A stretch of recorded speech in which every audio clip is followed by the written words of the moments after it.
Hello guys, welcome to my YouTube channel. आज के इस नए वीडियो में हम ऑलमोस्ट लास्ट लेक्चर रखेंगे एसएचएम के कुछ और टिपिकल टाइप प्रॉब्लम जो प्रीवियस लेक्चर में नहीं कंप्लीट हो पाया था, उसको हम इस लेक्चर में कंप्लीट करेंगे। क्वेश्चन है एचसी वर्मा का, 30 नंबर किए थे, 31 भी काफ़ी कंसेप्चुअल है। उसके बाद जो भी कंसेप्चुअल है आज के लेक्चर में हम उसको खत्म कर देंगे। ये भी एचसी वर्मा का क्वेश्चन है। क्वेश्चन क्या कह रहा है? क्वेश्चन आपसे कुछ ऐसा है कि ये जो एक ब्लॉक रखा गया है एक व्हील के, इसका मास आपको कैपिटल एम दिया हुआ है। क्वेश्चन में आपसे पूछ रहा है कि ये एसएचएम करेगा। अब एसएचएम कैसे करेगा? तो इस प्रकार से एसएचएम कुछ करेगा, इस टाइप से कि यहाँ से इसको थोड़ा सा एक्स डिस्प्लेस्ड करेंगे, सेंटर मास से थोड़ा सा एक्स डिस्प्लेस्ड किए, जिसके वजह से क्या होगा, ये व्हील इस डायरेक्शन में घूमेगा, क्लॉकवाइज घूमेगा। ध्यान से देखिए, ये आपको क्लॉकवाइज दिख रहा होगा, ये आपको एंटी क्लॉकवाइज। तो इसके वजह से ये थोड़ा सा आगे जाएगा, फिर वापस से इसके वजह से, तो यानी कि ध्यान से देखिए, दोनों एक ही डायरेक्शन में नहीं जा रहा है, एक क्लॉकवाइज है तो एक एंटी क्लॉकवाइज। इस टाइप से ये फिर आगे जाएगा, फिर वापस आएगा, और इस टाइप से ये मोशन करता रहेगा। मतलब एक्स आगे जाएगा, फिर एक्स वापस आएगा, फिर एक्स आगे पीछे ये करता रहेगा, और ये एक एसएचएम करेगा। तो आपको क्या निकालना है? Find its time period. बस पूरा का पूरा एसएचएम में यही चीज तो निकालना होता है, और ये निकालने के लिए आपको पता है कितना मुसीबत है। आपको पहले इक्वेशन लिखना पड़ेगा। क्वेश्चन बस सिंपल है कि find its time period, find its time period. अब ध्यान से देखिए, अब इसका हम इक्वेशन लिखेंगे।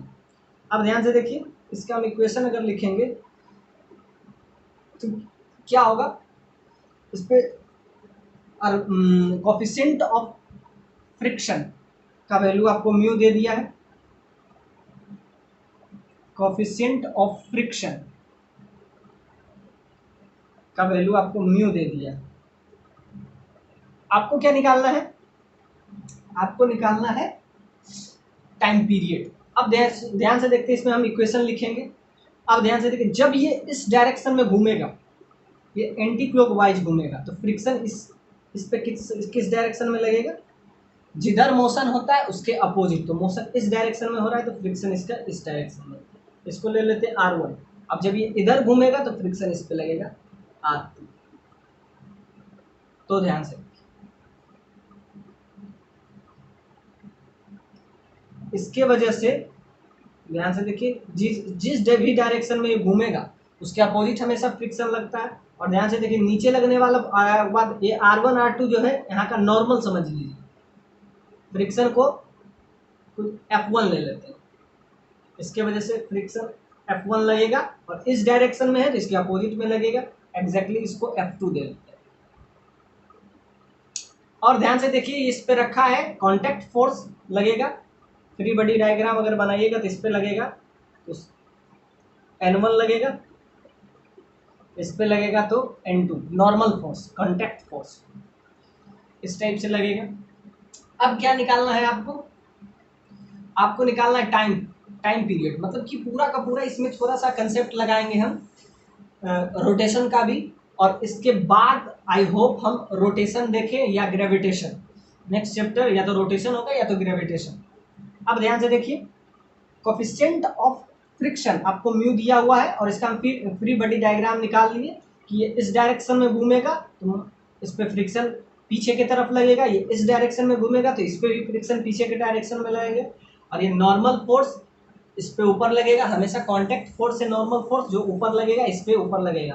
तो यहाँ से देखिए, पहला इक्वेशन यहाँ से आपका आ जाएगा N1 plus N2 that is equal to mg।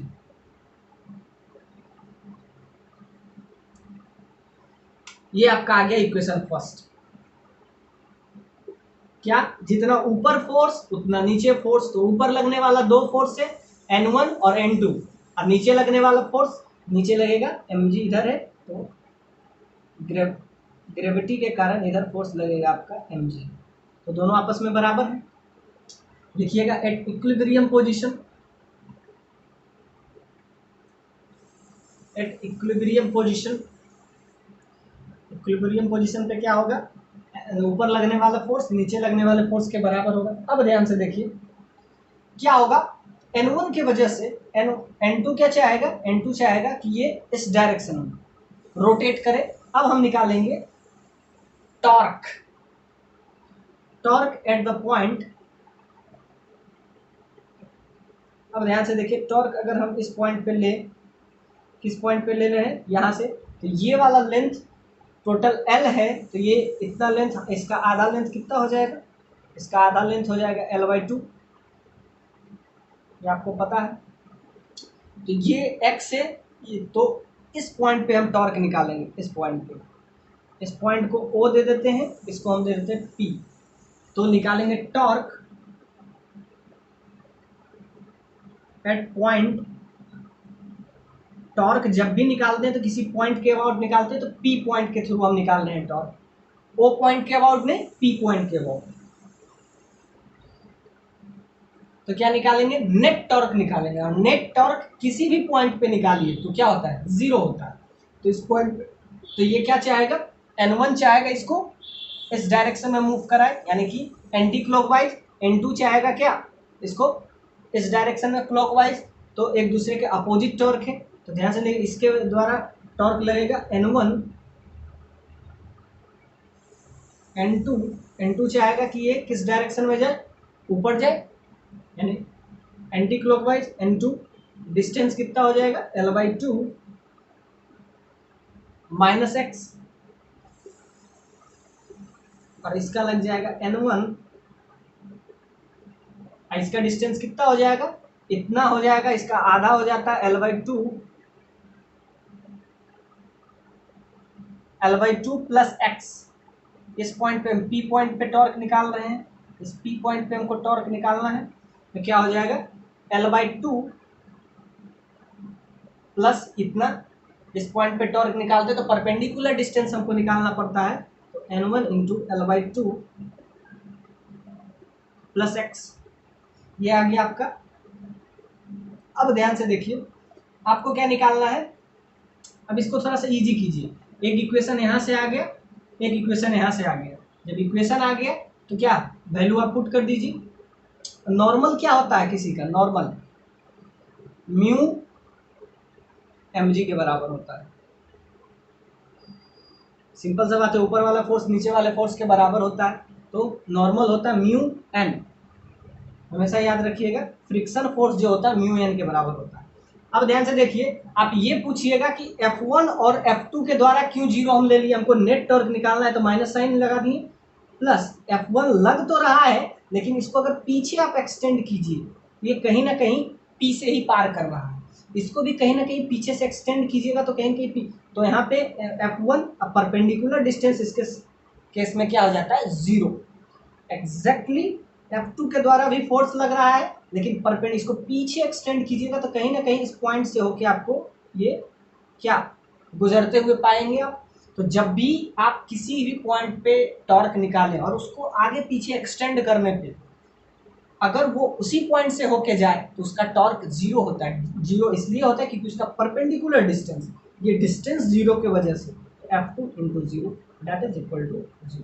तो ये हमने नेट टॉर्क निकाले किस पॉइंट पे, P पे। अब देखिए इस क्वेश्चन को टिपिकल बनाने के लिए थोड़ा सा रोटेशन का कंसेप्ट यूज किया गया, बाकी इस क्वेश्चन में कोई चैलेंज नहीं है। इक्वेशन अगर आपका आ गया तो आज आपको टाइम पीरियड आ जाएगा। अब इसको थोड़ा सा इजी कीजिए। अब देखिए दो इक्वेशन दो वेरिएबल, अब N1 का N2 के टर्म में ले लीजिए, या N2 का N1 के टर्म में ले लीजिए। तो ध्यान से देखिए ये आपका 0 हो जाएगा, ये 0 हो जाएगा, ये 0 हो जाएगा, तो आपका क्या आ जाएगा, N2 L/2 minus x that is equal to N1 L/2 plus x।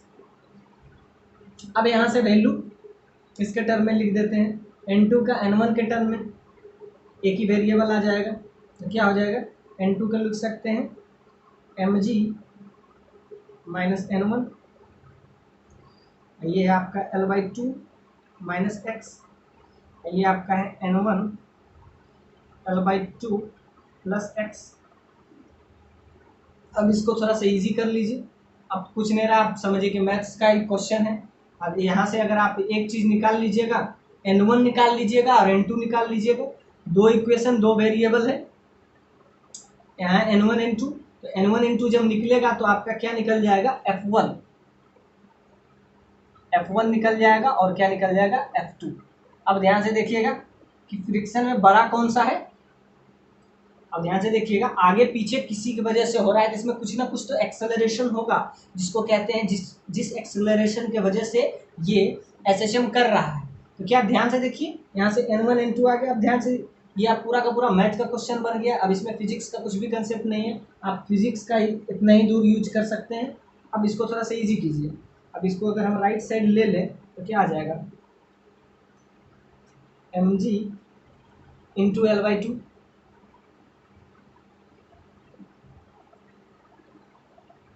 L/2, इसको भी स्मॉल एल ले लेते हैं, L/2, और इसको वापस से इसमें मल्टीप्लाई किए तो आपका आ गया mg माइनस। अब इसको इजी करने का कोशिश करेंगे। अब इसका इसके साथ और फिर इसका इसके साथ, नेगेटिव साइन mg x, और जब इसका इसके साथ तो minus negative sign n1 L/2। ये दोनों को करेंगे तो plus n1 x that is equal to, यहाँ से आपका आ जाएगा n1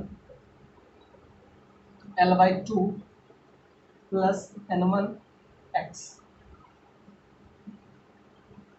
अब ध्यान से देखिए, n1 x कैंसिल हो जाएगा और आपका क्या आ जाएगा, ये इधर राइट साइड अगर गया तो इधर आपका आ जाएगा mg, कॉमन ले लीजिए तो L/2 plus minus x,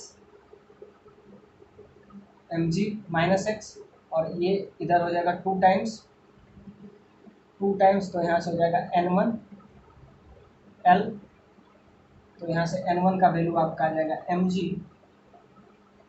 L/2 minus x divided by L that is equal to n1 निकल गया तो क्या निकल जाएगा आपका, इसमें पुट कर दीजिएगा तो n2 भी निकल जाएगा, n1 n2 निकल जाएगा तो आपका f1 f2 निकल जाएगा। f1 f2 अगर आपका निकल गया तो क्या f1 f2 निकलता है, f1 क्या होगा, f1 का वैल्यू सिंपली हो जाएगा म्यू n1, f2 का वैल्यू आपका आ जाएगा म्यू n2, n1 n2 का वैल्यू बस पुट कर दीजिए और उसके बाद क्या लिखेंगे कि आगे लगने वाला फ्रिक्शन f2 है, यानी कि f2 minus f1 that is equal to ma, जिसके वजह से ये क्या कर रहा है, एसएचएम कर पा रहा है। तो दोनों को अगर आप घटाइए तो यहाँ से आपका आ जाएगा क्या, यहाँ से आपका आ जाएगा म्यू, कॉमन आ जाएगा n1 minus n2 that is equal to ma।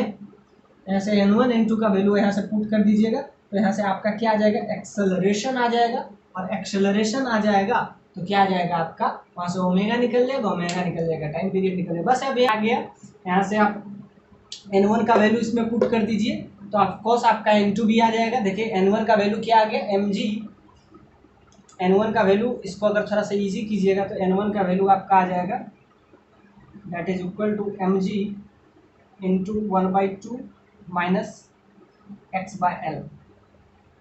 Exactly आपका n2 का वैल्यू आ जाएगा, यहीं से क्या n1 जब रखिएगा तो एक टर्मोलॉजी आपका n1 जब रखिएगा तो n2 यहाँ से आ जाएगा, n2 आपका आ जाएगा mg इंटू 1/2 प्लस x/L।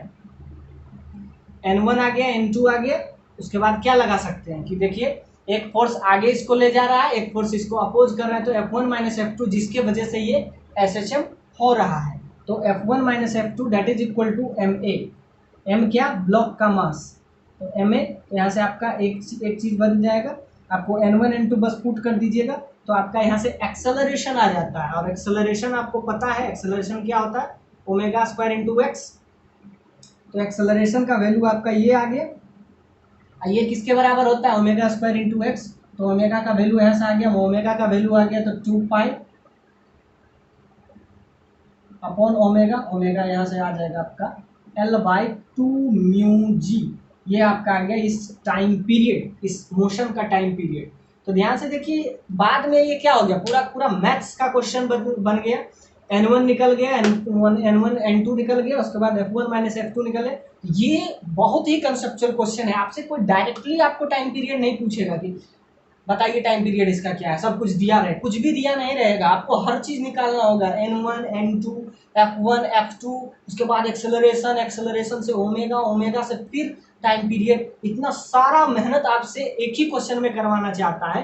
ये आपका 31 नंबर क्वेश्चन, जो कि बहुत कंसेप्चुअल है, इसमें ध्यान से देखिए, हर चीज इसमें आपसे जानने का कोशिश किया है कि इस क्वेश्चन को बनाने के लिए आपको रोटेशन का कंसेप्ट आना चाहिए, तभी आप टॉर्क लगाइएगा। रोटेशन से ज़्यादा फ्री बॉडी डायग्राम आपको आना चाहिए, उसके बाद थोड़ा बहुत फ्रिक्शन का कंसेप्ट करने का यूज किया, थोड़ा सा मैथमेटिकली इसको फंसाने का कोशिश किया कि दो इक्वेशन, दो वेरिएबल, वहाँ से N1 N2 निकालें। उसके बाद अगर यहाँ तक अगर क्वेश्चन में आप नहीं फंसे तो यहाँ पे आपका मुसीबत थोड़ा सा क्रिएट करने का कोशिश किया गया कि उसके बाद आप ये निकालिए, वरना इस क्वेश्चन में कोई भी चैलेंज नहीं है, बशर्ते कि आपको सारे चैप्टर का कंसेप्ट क्लियर होना चाहिए, whether you are rotation, SHM, free body diagram, सब कुछ आपसे एक क्वेश्चन में सारा कंसेप्ट पूछने का कोशिश करता है। इसीलिए IIT का क्वेश्चन टफ होता है SC वर्मा का, क्योंकि एक ही क्वेश्चन में वो आपसे सारे कंसेप्ट जानने का कोशिश करता है। अब देखते हैं एक नेक्स्ट क्वेश्चन जो कि इससे भी शानदार है,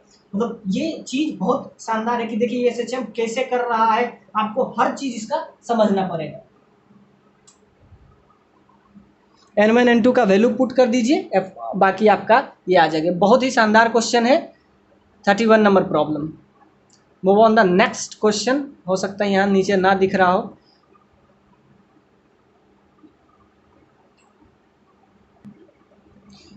आइए देखते हैं क्वेश्चन नंबर 50। ये भी बहुत ही अच्छा क्वेश्चन है, क्योंकि इसमें भी बहुत सारे कंसेप्ट हम यूज करेंगे। क्वेश्चन आपसे बस ये कह रहा है, इसके 3 पार्ट हैं, आपको 3 पार्ट्स आपसे पूछा है। पहला पार्ट तो कंप्रेशन पूछा है, दूसरा पार्ट में आपसे पूछा है किस पॉइंट पे ये दोनों एक दूसरे का साथ छोड़ देंगे, आपको ये निकालना है। और लास्ट पार्ट में आपसे पूछ रहा है अगर ये एक दूसरे का साथ छोड़ते हैं तो उस समय उसका वेलोसिटी क्या होगा, मतलब कॉमन वेलोसिटी आप बताइए। और आपको एक और दिया है 2/k M1 plus M2 g sine theta. इतना से आप क्या कर रहे हैं, इसको इलोंगेट कर रहे हैं, इलोंगेशन है, आप इलोंगेशन दिया हुआ है। देखिए मास की वजह से ये कंप्रेस हो रहा है, तो फर्स्ट पार्ट में तो आपसे कंप्रेशन पूछा, ये तीन पार्ट में ये क्वेश्चन आपसे पूछा गया है कि किस पॉइंट पे एक दूसरे का ये कांटेक्ट छोड़ेंगे, वो पोजीशन आपको बताना है कि किस पोजीशन पे वो कांटेक्ट छोड़ेंगे। और दूसरा, अगर ये कांटेक्ट नहीं छोड़ते हैं तब तक इसका दोनों का कंबाइंड वेलोसिटी क्या होता है। ये 3 टाइप का क्वेश्चन आपको एक ही क्वेश्चन में पूछा गया है। SC वर्मा का सबसे बढ़िया है कि इसमें हर टाइप का क्वेश्चन आपको पूछने का कोशिश किया जाता है कि अगर साथ है तो उसका वेलोसिटी बताइए, अगर ये M1 M2 के साथ चल रहा है तो उसका कुछ कॉमन वेलोसिटी होगा, और अगर ये एक दूसरे का कांटेक्ट छोड़ रहे हैं तो किस पॉइंट पे कांटेक्ट छोड़ रहे हैं। तो ये 3 क्वेश्चन इसी क्वेश्चन में पूछा गया है। अब आपको ये थीटा दे दिया है, इसका स्प्रिंग कांस्टेंट k दिया है, इसका मास M1 दिया हुआ, M2 दिया हुआ। तो इस टाइप का क्वेश्चन में सबसे इम्पोर्टेंट, इसीलिए हम क्वेश्चन पे ज़्यादा फोकस कर रहे हैं, क्योंकि जब तक आपसे क्वेश्चन ही नहीं बनेगा तो आपका कंसेप्ट बिल्डअप नहीं होगा।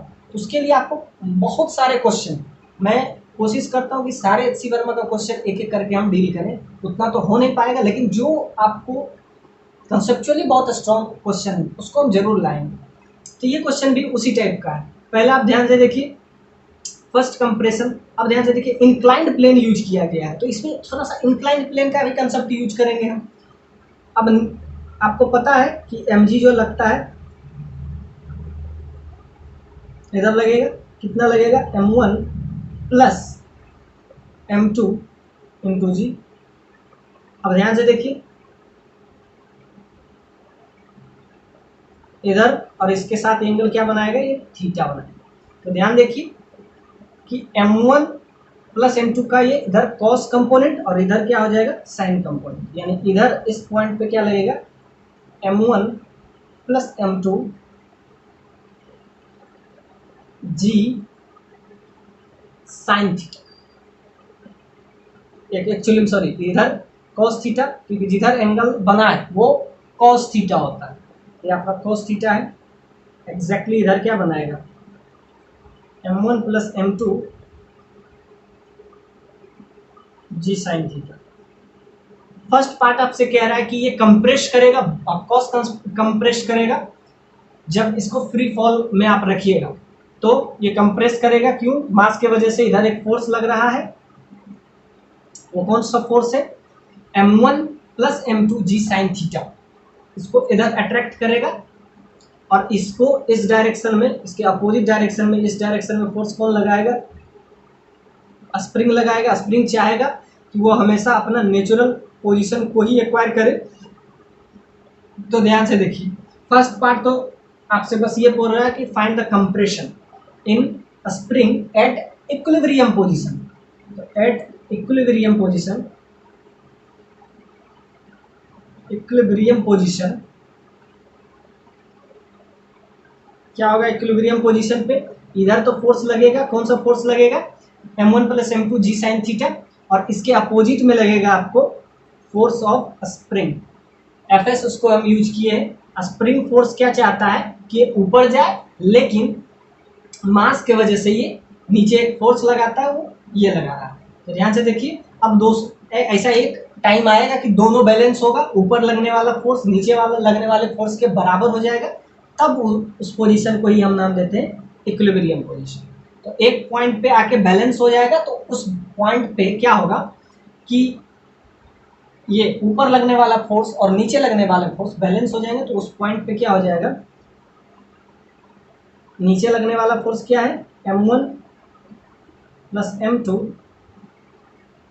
इंटू जी साइन थीटा, ये बराबर किसके हो जाएगा, ये बराबर हो जाएगा आपका Fs के बराबर। ये स्प्रिंग फोर्स, और स्प्रिंग फोर्स आपको पता है क्या होता है, that is k x not. X note क्या है, एक्स नोट है कंप्रेशन।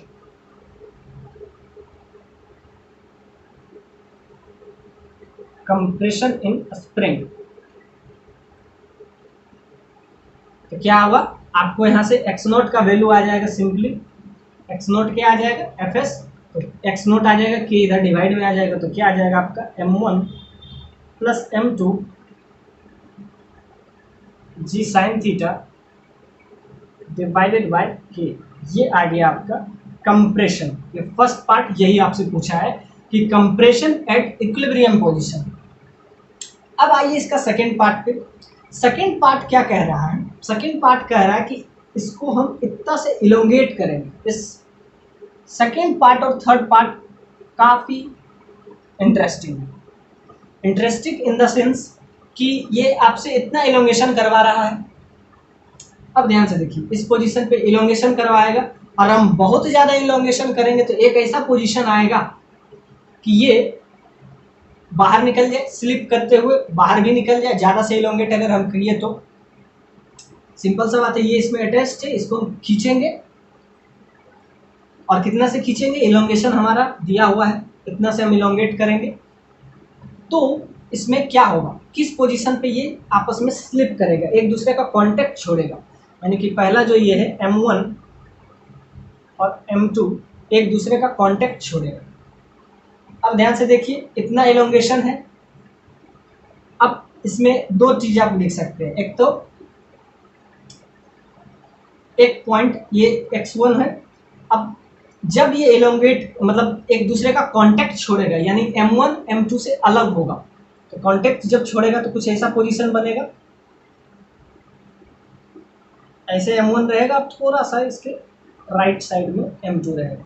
ये आपका m1 हो जाएगा, ये आपका m2 हो जाएगा। इस टाइप से कांटेक्ट छोड़ेगा, ये छोड़ने के पोजीशन पे रहेगा। तो वो किस पॉइंट पे कांटेक्ट छोड़ेगा, आपसे ये पूछा है। देखिए, तो कांटेक्ट जब छोड़ेगा तो पार्ट ये आपका बी। कांटेक्ट कब छोड़ेगा, ध्यान से देखिए, इसका हम फ्री बॉडी डायग्राम हम सोचते हैं कि कब ये एक दूसरे का कांटेक्ट छोड़ सकता है, किस पोजीशन पे ये छोड़ने की टेंडेंसी में आएगा। तो इस पोजीशन पे आएगा, जब हम इसमें इलोंगेशन देंगे तो क्या होगा, ये वापस आएगा, इतना इलोंगेट होगा, फिर ये वापस अपना क्या मतलब अपना नेचुरल पोजीशन को गेन करने के लिए वापस आएगा। तो क्या होगा, जब आते समय, जाते समय तो नहीं, आते समय एक ऐसा टाइम आएगा जब ये नीचे आने वाला पोजीशन, जब x का वैल्यू 0 हो, मतलब कि मीन पोजीशन पे हो, मीन पोजीशन पे क्या होगा, मीन पोजीशन पे होगा कि ये अपना नेचुरल लेंथ को एक्वायर कर ले। नेचुरल लेंथ, ये इसका एल नोट लेंथ है। एल नोट क्या है इसका, नेचुरल लेंथ। नेचुरल लेंथ पे क्या होगा, एक्चुअली में नेचुरल लेंथ पे क्या होगा, नेचुरल लेंथ पे ये फोर्स जो कि इसको जैसे इलोंगेशन कर रहे हैं, तो क्या होगा, इस डायरेक्शन में फोर्स लगेगा, नीचे डायरेक्शन में फोर्स लगेगा, F S, force of spring, उसको एफ एस से डिनोट किए। तो नीचे तब लगेगा ना जब उसमें या तो इलोंगेशन होगा या तो कंप्रेशन होगा। देखिए फोर्स तो तभी लगता है स्प्रिंग में जब या तो उसके नेचुरल लेंथ से ज़्यादा या नेचुरल लेंथ से कम हो, तब फोर्स लगता है। लेकिन एक पॉइंट ऐसा आएगा मीन पोजीशन, मतलब कि वो अपना मीन पोजीशन नहीं, इसका मतलब कि ये स्प्रिंग जो है अपना नेचुरल लेंथ को जब गेन करेगा तब नीचे के डायरेक्शन में, मतलब कि इसको स्प्रिंग फोर्स बंद हो जाएगा। जब स्प्रिंग फोर्स बंद हो जाएगा तो बस एक ही फोर्स लगेगा, और वो कौन सा फोर्स है, एफ एस जो है ये 0 हो जाएगा, बस एक ही फोर्स लगेगा नीचे के डायरेक्शन में। नीचे इसको किस वजह से आना पड़ेगा, नीचे आएगा जी साइन थीटा की वजह से, दोनों में उतना ही लगेगा एक्सेलरेशन। याद रखिए जब इंक्लाइन प्लेन पे कोई भी सिस्टम हो तो उस पर एक्सेलरेशन कितना लगता है, जी साइन थीटा, ये हमेशा याद रखिएगा। तो क्या है, जब स्प्रिंग अपना वर्क करना बंद करे, कब करेगा, जब वो स्प्रिंग अपने नेचुरल लेंथ में रहेगा। तो नेचुरल लेंथ वाला पोजीशन पे ही ये कंटेक्ट एक दूसरे को छोड़ेगा। क्यों, क्योंकि कंटेक्ट इस वजह से छोड़ेगा क्योंकि इसमें ये एफ एस वाला फोर्स 0 हो जाएगा। और ये फोर्स कब 0 होता है, जब ये स्प्रिंग अपना नेचुरल लेंथ को गेन करेगा। नेचुरल लेंथ पे ही ये एक दूसरे को कंटेक्ट छोड़ेगा, और उस समय इसके पास जो एक्सेलरेशन होता है m1 के पास भी, m1 भी इतने ही से नीचे आएगा, m2 भी इतने ही से नीचे आएगा। तो 8 आपसे सेकंड वाला क्वेश्चन अब बन गया। 8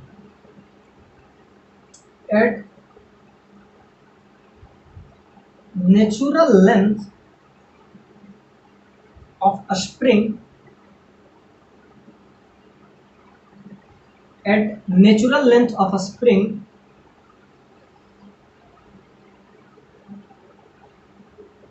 M2 will lose the contact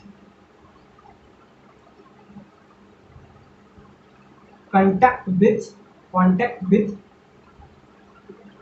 M1, यानी कि वहां पे क्या हो जाएगा, एफ एस का वैल्यू यानी स्प्रिंग फोर्स का वैल्यू 0 हो जाएगा, और लेंथ क्या हो जाएगा, L note.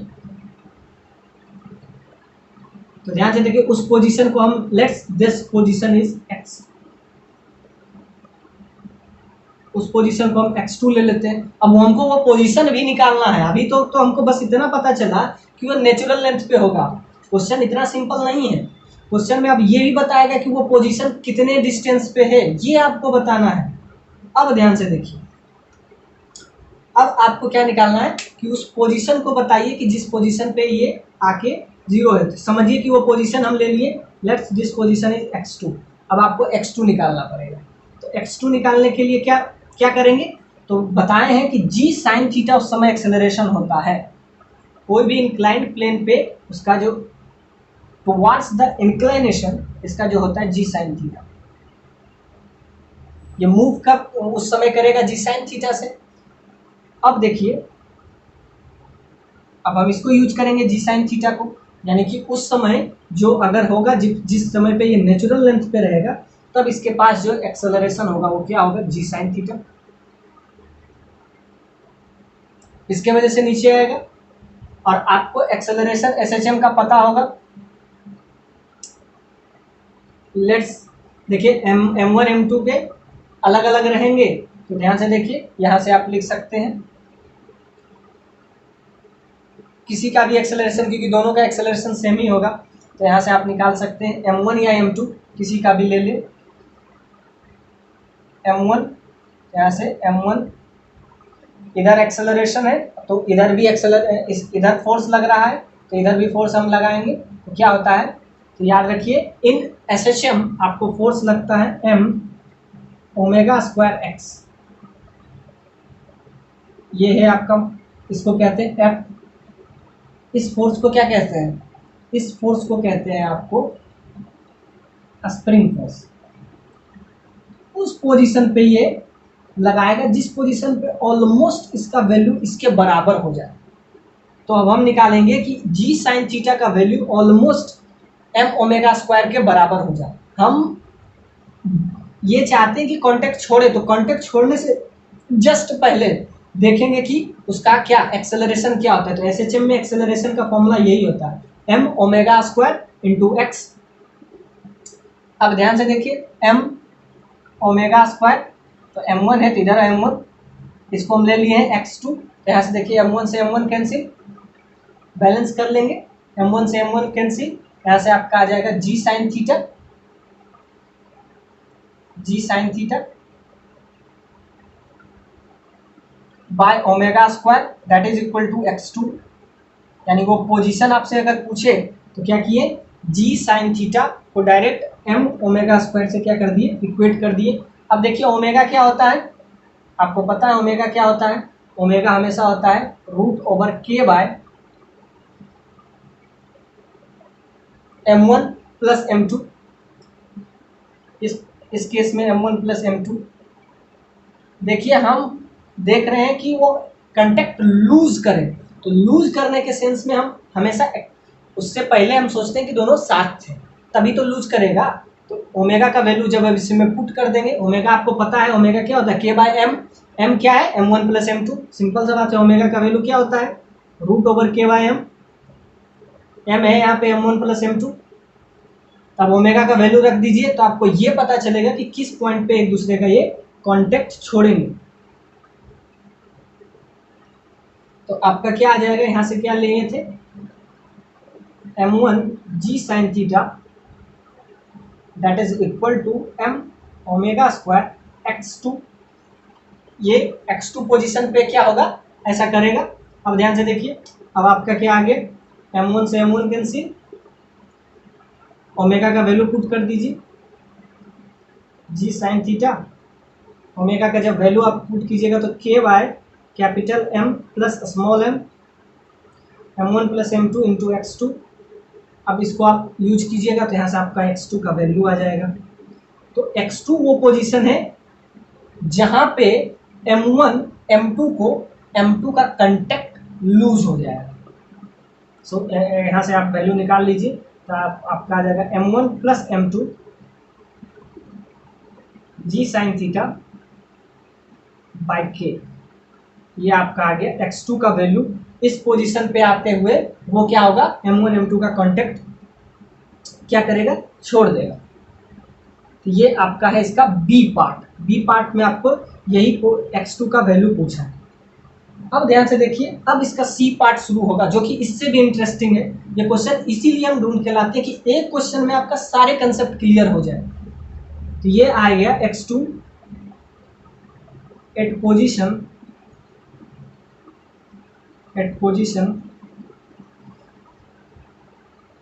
m2 lose the contact with m1। m2 जो है कांटेक्ट लूज करेगा वो किसका, m1 का। तो इस पॉइंट पे लूज करेगा। अब आपसे थर्ड पार्ट पूछा है कि छोड़ने से पहले अगर ये साथ थे तो आपको क्या निकालना चाहिए, उसका कॉमन वेलोसिटी। अब सी पॉइंट में आपसे पूछेगा सी पार्ट, ये तो अभी तक बी पार्ट चल रहा था, अब सी पार्ट में आपसे पूछेगा कॉमन वेलोसिटी। ये साथ कहाँ छोड़ेगा ये आपको आ गया, और आपको दो आ गया, एक x0 का भी पोजीशन कॉमन वेलोसिटी, उसको v लेके चलेंगे और आपका v का भी वैल्यू निकाल रहे हैं। देखिए दो पार्ट, देखिए इस टाइप से इस क्वेश्चन को फ्रेम किया गया है कि अगर आपका पहला पार्ट बना और दूसरा पार्ट बना तभी आपसे तीसरा पार्ट भी बनेगा। पहला पार्ट अगर नहीं बनेगा तो आपसे दूसरा पार्ट भी नहीं बनेगा, दूसरा पार्ट अगर नहीं बनेगा तो तीसरा पार्ट भी नहीं। यानी कि एक दूसरे से सारा क्वेश्चन लिंक किया जाता है, इस टाइप से इसमें फ्रेम किया है। इसीलिए इस एससी वर्मा बहुत ही स्टैंडर्ड बुक माना जाता है कि इसको अगर आप बना लीजिएगा तो आपको दिक्कत नहीं होगा। अब देखिए थर्ड पार्ट, थर्ड पार्ट में हम लगाएंगे, आपसे पूछा है कॉमन वेलोसिटी। तो ध्यान से, जो लूज करने से पहले तक जो वेलोसिटी होगा वो कॉमन वेलोसिटी होगा, सिंपल सा बात है। उसके बाद तो वो एक दूसरे का कांटेक्ट लूज कर देगा, तो उसके पास तो फिर दोनों साथ नहीं रहेगा, तो कॉमन वेलोसिटी कैसे निकालें। अब ध्यान से देखिए, दो चीज आया। फर्स्ट पार्ट में आपका आया था एक्स नोट का वैल्यू, वो क्या आया था, m1 plus m2 g sine theta by k. ये आपका ये आया था कंप्रेशन, ये आपका कंप्रेशन आया था।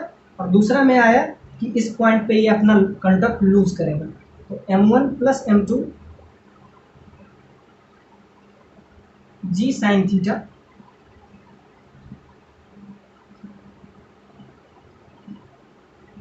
Bye k. ये ध्यान से देखिए, इस पॉइंट में दो चीज हमारा आ गया, x1 x नोट भी आ गया और क्या आ गया आपका ये। अब हम इस दोनों को यूज करके अब हम लिखेंगे इक्वेशन कॉमन वेलोसिटी का। अब आइए लास्ट पार्ट देखते हैं इसका कॉमन वेलोसिटी का। तो देखिए दो पार्ट हम अभी तक यहाँ तक हम देखें, और हम देखें कि इसमें इलोंगेशन जो हुआ इसको हम ले लेते हैं, that is elongation x1। Elongation कहाँ से होगा, उसके हमेशा मीन पोजीशन पे होगा। तो यहाँ से तीन चीज हम आया, 2/k m1 plus m2 g sine theta.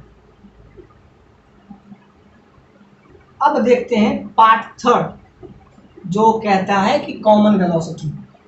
अब ध्यान से देखते हैं, थर्ड पार्ट बहुत इंटरेस्टिंग है, उसको हम देखते हैं।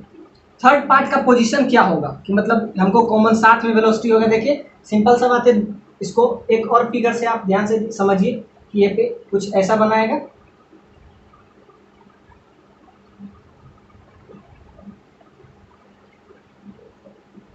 m1 m2 साथ में जा रहा है। तो यहाँ से पहले क्या था, पहला पोजीशन में था कि कंप्रेशन हो रहा है, कंप्रेशन इतना से हो रहा है, फिर इलोंगेशन कितना से हुआ, x1 से इलोंगेशन हुआ, x1 से इलोंगेशन हुआ। उसके बाद क्या आया पोजीशन, x1 से हम इलोंगेट किए, तो इलोंगेट हमेशा मीन पोजीशन पे, और इस पॉइंट पे क्या आया, एक दूसरे का कांटेक्ट छोड़ेंगे। तो तीन पोजीशन हमको पहले से पता है, और हमको अब क्या चाहिए, साथ में वेलोसिटी, यानी कि इसके पहले तक, यानी कि साथ रहने तक इसके पास एक वेलोसिटी होगा, यानी कि m1 m2 बस एक ब्लॉक है। जब साथ रहेगा तो समझिए कि एक ही ब्लॉक है। अगर ये साथ रहेंगे तो क्या हो जाएगा, ये कोई दूसरा ब्लॉक नहीं, m1 प्लस m2 को एक सिंगल ऑब्जेक्ट आप समझिए, और इसके पास का वेलोसिटी समझिए कि ये v वेलोसिटी से मूव कर रहा है, इसके पास वेलोसिटी v। तब इसके बारे में आप ये v का वैल्यू आपको अब निकालना है, ये थर्ड वाला पोर्शन है। तो ध्यान से देखिए, में आपसे क्या पूछ रहा है, find the velocity at v, मतलब इसका कॉमन वेलोसिटी आपको निकालना है कि जब ये m1 और m2 जब क्या है साथ चले तो इसका एक कॉमन वेलोसिटी होगा, तो उस वेलोसिटी को निकालेंगे। तो ध्यान से देखिए, कॉमन वेलोसिटी जब निकालेंगे तो क्या हो जाएगा, m1 m2 को समझिए कि एक ही ऑब्जेक्ट है, साथ जब चलेगा तो समझिए एक ही ऑब्जेक्ट है। तो m1 m2 को दो ऑब्जेक्ट नहीं, कोई एक ही ऑब्जेक्ट है, क्योंकि वो आपस में साथ चल रहा है। समझिए कि वेलोसिटी हाफ mv² है। अब ये वेलोसिटी इसमें आया किसके वजह से आया, इलोंगेशन और कंप्रेशन के वजह से आया। तो ध्यान से देखिए, इसमें दो फोर्स लगेगा, एक तो इधर g sine theta m1 plus m2 g sine theta, क्योंकि दोनों एक ही है। इतना फोर्स आगे लग रहा है, और इधर लगने वाला फोर्स कौन सा है, ये काइनेटिक एनर्जी कब आया, काइनेटिक एनर्जी स्प्रिंग एनर्जी ही काइनेटिक एनर्जी में चेंज हो रहा है। ये जो स्प्रिंग एनर्जी है वही काइनेटिक एनर्जी में चेंज होगा। तो समझिए कि हाफ, ये समझिए कि एक ऑब्जेक्ट है तो हाफ mv², किसके वजह से इसमें इलोंगेशन दिया हुआ है, आपको पता है कि हाफ के x1 प्लस x2 का होल स्क्वायर, इतना इलोंगेशन हुआ, मीन पोजीशन से इतना इलोंगेट किया, इसका नेचुरल लेंथ समझिए, नेचुरल लेंथ से इतना इलोंगेट किया, ठीक। और इसको रोकने वाला कौन सा है, इसको अपोज कर रहा है ये जी साइन थीटा, इधर लगने वाला फोर्स कौन सा है, एफ एस, जिसका वैल्यू आपका ये है के x1 प्लस x2 के x1 प्लस x2, ये आपको क्या है, इधर फोर्स लगेगा, इसको अपोज करने वाला फोर्स है आपका m1 प्लस m2, क्योंकि m1 m2 साथ में है अभी जी साइन थीटा, और ये लास्ट में कहां तक पहुंचेगा, कंप्रेस करेगा, तो कंप्रेस करेगा तो क्या, x नोट पहले से कंप्रेस किया, और जितना से आगे जाएगा उतना नीचे भी आएगा, यहाँ से एक और आ जाएगा x1। तो यहाँ से आपको देखिए बस एक ही अननोन बचा है, वो आपका v है, आपका x1 पता है, x2 पता है, सारा चीज़ पता है। अब आप सिंपल सा बात है, v टर्म ही अननोन है, यहाँ से आप वेलोसिटी निकाल लीजिएगा। तो ये बहुत कंसेप्चुअल क्वेश्चन है। समझना क्या था, इसमें जो वेलोसिटी आएगा, काइनेटिक एनर्जी, वो क्या होगा, कंप्रेशन और इलोंगेशन। तो इलोंगेट कितना कर रहा है, x1 प्लस x2, सिंपल सा बात है, x1 से हम इलोंगेट कर रहे हैं, फर्दर इलोंगेट कर रहे हैं, तो पहले से इलोंगेट कितना था, क्वेश्चन में दिया फर्दर इलोंगेशन, पहले से इलोंगेशन उसमें कितना था, पहले से इलोंगेशन उसमें हम निकाले, उस पॉइंट पे इलोंगेशन कितना है छोड़ने से जस्ट पहले, तो इलोंगेशन पहले से इतना था, उसके बाद हम इसको इलोंगेट कर रहे हैं x2 से, फर्दर मतलब इलोंगेट कर रहे हैं, मतलब कि ये फर्दर इलोंगेशन है, पहले से जो इलोंगेशन हो चुका है उसके बाद भी इलोंगेशन है, तो टोटल इलोंगेशन कितना हो जाएगा, x1 प्लस x2। क्या क्वेश्चन में फर्दर इलोंगेट किए, इसको पहले से था x2 फिर x1 इलोंगेट किए, तो टोटल इलोंगेशन आपका हो जाएगा, x1 plus x2, total elongation हो गया। और टोटल कंप्रेशन, पहले से ये कंप्रेस्ड x नोट था पहले से मास के वजह से, अब कंप्रेशन एक और वजह से आएगा, किसके वजह से, ये इलोंगेशन के वजह से, तो ये x नोट, तो यानी कि पहले से कंप्रेशन x नोट था, अब ये आपके आ गया, इसको कहते हैं टोटल कंप्रेशन।